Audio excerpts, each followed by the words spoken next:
მე პირადად თქვენ ხომ ხვდებით ახლა რომ მე მარტო ჩემი ინიციატივით არ მუშაობ და მოქმედებ და მე ესე ვთქვათ დავალება არა მაგრამ კეთილი ნება რა თქმა უნდა მე ვერავინ ვერაფერს ვერ დამავალებს მიუხედავად იმისა რომ ჩემი კეთილი ნები ჩავები ამ ამბებში მიუხედავად იმისა რომ მივიქცი ამერიკის მთავრობის ყურადღება და მიუხედავად იმისა რომ ვიცი რაც ხდება ამერიკის მთავრობაში საქართველოსთან მიმართებაში მე არავინ არ მიჯერებს ტყუილად ხავი ვარ ამ ჩემ აბონებში იყო დავალება არ დავმალა რომ თუნდაც მეგობარი აქტის გარშემო გაერთიანებული იყვნენ ჩვენი ოპოზიციონერები მქონდა ერთი ორი შეხვედრა და აი ზუსტად ალასკის შეხვედრის მერე რამოდენიმე მათ თქმნა დადო სტატუსი რაღაცა ტრამპს აკრიტიკებს იმაშობა ამაშობა და ვერ გაიგეთ ხალხო თქვენ რომ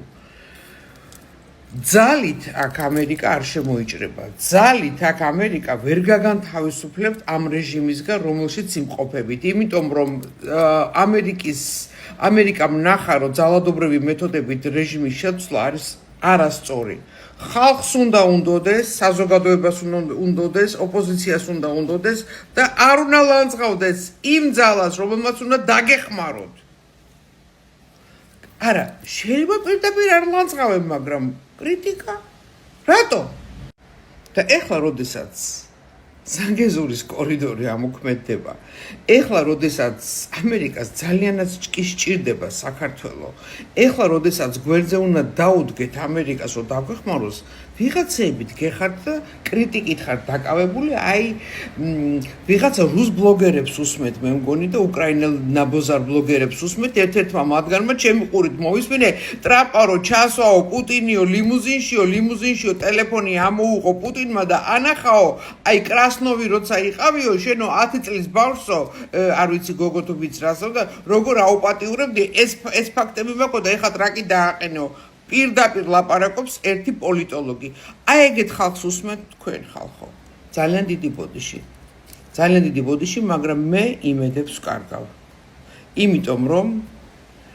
იმიტომ რომ ოპოზიცია მართლა deep state-ის მონობაში.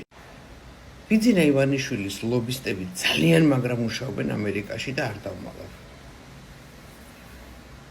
რა თქმა უნდა, ამერიკა მიცის, რომ ლობისტების მუშაობა ეს არ არის ურთანამუშევარი, მაგრამ ხალხის დამოკიდებულება, ხალხის ნება, ხალხის მიმართვა, დაგვეხმარეთ, ხელი გამოგვიწოდეთ და არა ისე, როდის მიიღებენ მეგობარ აქტს? მეგობარი აქტის მიღება ნიშნავს რევოლუციას და ის არ ჩაატარებს ამ რევოლუციას საქართველოში თუ შენ არ შთხოვე დახმარება, შენ ოპოზიციონერო, შენ რომელიც მოსყიდული ხარ, შენ რომელიც გავლენის ქვეშ ხარ, შენ რომელიც ჩაჯმული ხარ. არ ვიცი. ძალიან გაბრაზებული ვარ. ამერიკამ ხელიდან გამოგლიჯა რუსეთს, სასუნხეთი და აზერბაიჯანი. იფიქრეთ ამაზე. რა შორს მივდივარ მიშა სააკაშვილი წამოვა რაღაცა იმეებს დებს რა ქვია თავის Facebook გვერდზე დებს რაღაცა ანალიზებს და წაკბენს ტრამპს აქეთ წაკბენს ტრამპს იქით ვერ გაიგეთ ტრამპი არის ძალიან თავისებური ადამიანი ამომსაც იმიტომ აჩერებს რომ უნდა რომ მოუხდეს 60-ში და კაცი არ მალავს თავის სურვილებს იმიტომ რომ ვერ იტანს როცა ადამიანები კვდებიან ამ ადამიანის ხელში არც ერთი ომი არასოდეს არ დაიწყება უკრაინაში ომს დაამთავრებს თქვენ ამას ნახავთ და თქვენ რომ ევროპის იმედი გაქვთ აი ამ ბებერი ევროპის იმედი გაქვთ ხო იყავით ევროპის იმედად და თქვენ ვინც იყავით ძველი NGO-შნიკები ძველი ესე რა ქვია USAID-ების და რაღაც დაფინანსებები დემოკრატები deep state-ის დაფინანსებებით ეხა გონს მოეგეთ და გადმოერთეთ ტრამპის ტალღაზე მე თქვენ გეუბნებით